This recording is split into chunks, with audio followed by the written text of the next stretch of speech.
मुलाला जायचं होतं जॉबवर, तर त्याला म्हटलं तूप पोळी खाऊन जा, त्याच्यासाठी तूप पोळी तयार करत होती व त्याला थोडंसं समजावून सांगत होती. समजावून आपलं सांगणं ते मुलांसाठी होते ज्ञान देणे. तर त्यांना ते ज्ञान जरी वाटलं ना तर वाटो, कारण की त्यांचा पहिला गुरु ही आईच असते. असं कोणाचं कोणी रडेपर्यंत.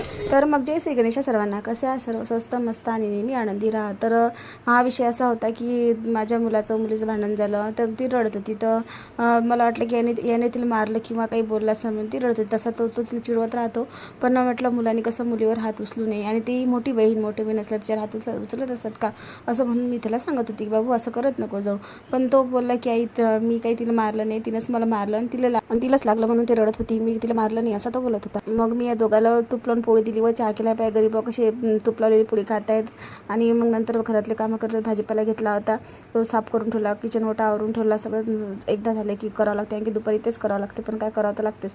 पण ह्या नादात माझी बीपीची गोळी घ्यायची राहून गेली, ती मग गोळी घेतली. नंतर मी ही डाळ 12 महिन्यासाठी आणून ठेवलेली होती व पोहे आणले होते मुलांसाठी चिवडा करायसाठी. संध्याकाळी आज मला चिवडा करायचा होता म्हणून हे वर गच्चीवर वाळू घालायला नेऊन ठेवले होते. उन्हाळ्याचा दिवस मोठा असतो, भूक लागत राहते, पण त्याच्यासाठी मी आता चिवडा करून ठेवणार.